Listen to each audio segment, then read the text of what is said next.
Assalamualaikum warahmatullahi wabarakatuh. Selamat pagi Ibu dosen Bu Esti dan selamat pagi teman-teman semua. Di sini kami dari kelompok 4 akan mempresentasikan hasil kerja kami. Sebelumnya saya akan memperkenalkan diri terlebih dahulu. Saya sendiri Kania Maharani, ada teman saya Endang Saputri, Mistaria Nigea, dan Raja Marhutala. Pengertian pengawasan dan pengendalian. Pengawasan adalah suatu upaya yang sistematik untuk menetapkan kinerja standar pada perencanaan untuk merancang sistem umpan balik informasi untuk membandingkan kinerja aktual dengan standar yang telah ditentukan. Untuk menetapkan apakah telah terjadi sesuatu penyimpangan tersebut, serta untuk mengambil tindakan perbaikan yang diperlukan untuk menjamin bahwa semua sumber daya perusahaan atau pemerintahan telah digunakan seefektif dan seefisien mungkin guna mencapai tujuan perusahaan atau pemerintahan. B. Jenis-jenis pengawasan.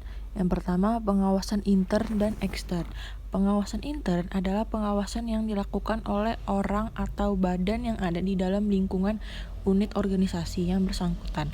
Pengawasan dalam bentuk ini dapat dilakukan dengan cara pengawasan langsung atau pengawasan melekat, atau juga pengawasan yang dilakukan secara rutin oleh Inspektorat Jenderal pada setiap kementerian dan inspektorat wilayah untuk setiap daerah yang ada di Indonesia.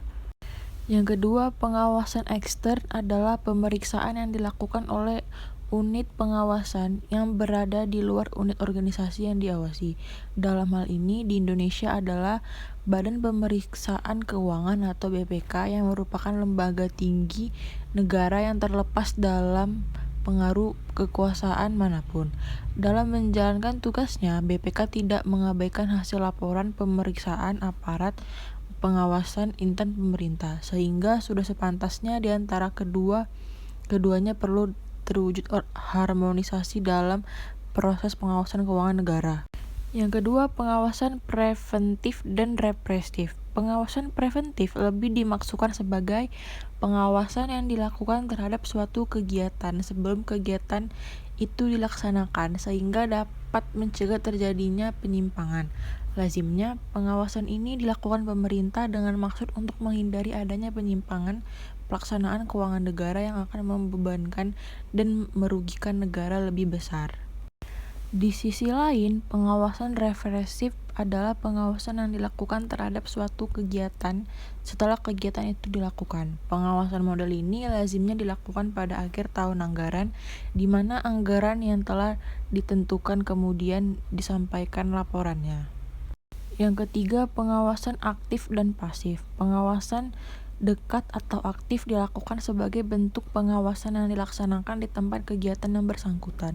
Hal ini berbeda dengan pengawasan jauh atau pasif yang melakukan pengawasan melalui penelitian dan pengujian terhadap surat-surat bertanggung jawaban yang disertai dengan bukti-bukti penerimaan dan pengeluaran. Di sisi lainnya, pengawasan berdasarkan pemeriksaan kebenaran formil menurut hak adalah pemeriksaan terhadap pengeluaran apakah telah sesuai dengan peraturan tidak kadaluarsa dan hak itu terbukti kebenarannya. Yang keempat, pengawasan kebenaran formil menurut hak dan pemeriksaan kebenaran material mengenai maksud tujuan pengeluaran. Dalam kaitannya dengan penyelenggaraan negara, pengawasan ditujukan untuk menghindari terjadinya korupsi, penyelewengan, dan pemborosan anggaran negara yang tertuju pada aparatur atau pegawai negeri. C. Fungsi pengawasan. Yang pertama, adaptasi lingkungan. Tujuan pertama dari fungsi pengawasan adalah agar perusahaan dapat terus beradaptasi dengan perubahan terjadinya lingkungan perusahaan, baik lingkungan yang bersifat internal maupun lingkungan eksternal. Yang kedua, fungsi pengawasan merupakan meminimalkan kegagalan. Dalam suatu operasi perusahaan, tentu kegagalan sangat berpeluang untuk terjadi. Seperti contohnya karyawan ketika tidak ada yang mengawan akan bekerja asal-asalan, tidak serius, dan hal-hal yang lain dapat merugikan perusahaan. Fungsi selanjutnya dari fungsi pengawasan adalah meminimalkan biaya. Seperti yang dicontohkan di atas, ketika perusahaan menerima kegagalan sebanyak 1.000 unit, tentu perusahaan akan mengeluarkan biaya yang terbuang sia-sia. Dengan adanya implementasi fungsi pengawasan, diharapkan dapat meminimalkan biaya perusahaan. Yang keempat adalah agar perusahaan dapat mengantisipasi berbagai kegiatan organisasi yang kompleks. Kompleksitas tersebut dari mulai pengelolaan terhadap produk, tenaga kerja, hingga berbagai prosedur yang terkait dengan manajemen organisasi. Yang kelima, menentukan tujuan dan cara mencapai struktur organisasi dan aktivitas atau organisasi dan memotivasi atau mengarahkan anggota. D. Tujuan pengawasan. Tujuan pengawasan adalah untuk menghindari kemungkinan adanya terjadi penyelewengan atau penyimpangan, baik yang bersifat anggaran ataupun proses dan kewenangan. Berikut tujuan pengawasan secara khusus. Langkah-langkah proses pengawasan. Langkah-langkah yang perlu dilaksanakan dalam proses pengawasan adalah penetapan standar dan metode penilaian kinerja. Penetapan standar sebaiknya juga dilakukan pada saat perencanaan dilakukan. Terdapat 3 alasan mengapa tujuan harus ditetapkan dengan jelas dan memuat standar pencapaian tujuan. Pertama adalah bahwa seringkali tujuan terlalu bersifat umum sehingga sulit untuk dinilai pada saat implementasi dilakukan. Yang kedua, penilaian kinerja. Pada dasarnya, penilaian kinerja adalah upaya untuk membandingkan kinerja yang dicapai dengan tujuan dan standar yang telah ditetapkan semula. Penilaian kinerja merupakan sebuah proses yang berkelanjutan dan terus-menerus. Yang ketiga, pengambilan tindak koreksi. Melakukan tindakan koreksi jika terdapat masalah dari tahap sebelumnya melalui perbandingan antara kinerja dengan standar. Kita dapat informasi dari proses pengawasan yang kita lakukan bahwa kinerja berada di atas standar, sama dengan standar atau di bawah standar.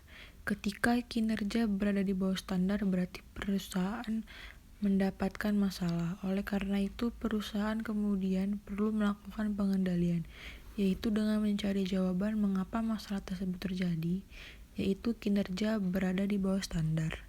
Yang keempat, membandingkan kinerja dengan standar. Setelah kita menetapkan bahwa yang akan kita nilai adalah tingkat penjualan setiap 1 tahun sekali oleh manajer penjualan, maka pada tahap ini manajer penjualan akan melakukan perbandingan dari apa yang telah diperoleh di bagian penjualan dengan standar yang telah ditetapkan.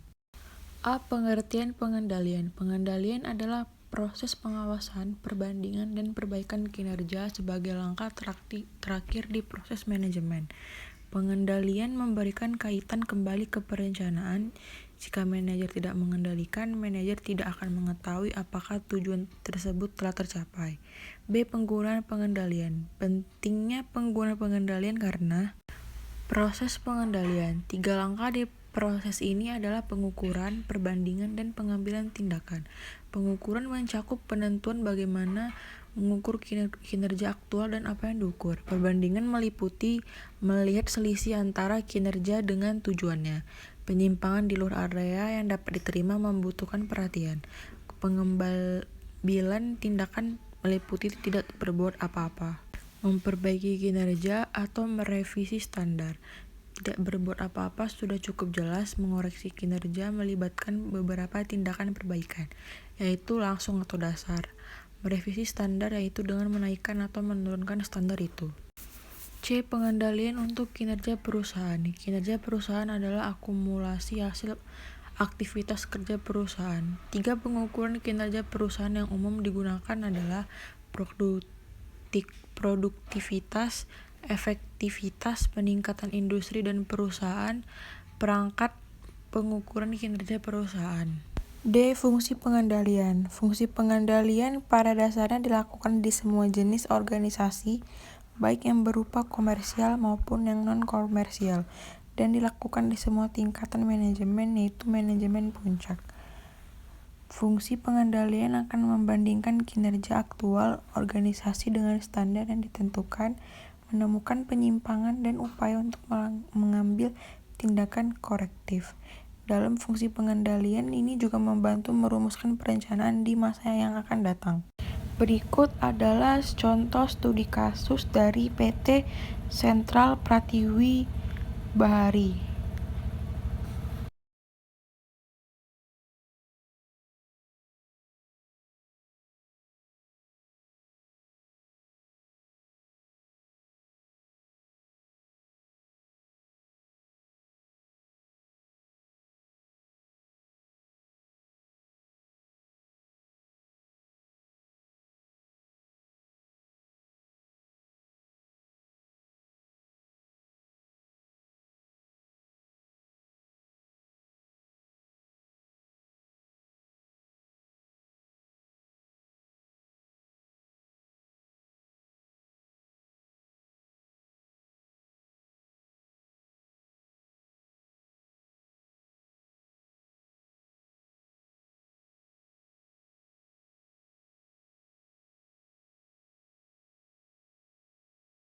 Sekian dari presentasi kami. Jika kami banyak melakukan kesalahan atau kurangnya lebih kata-kata, kami mohon maaf. Wassalamualaikum warahmatullahi wabarakatuh.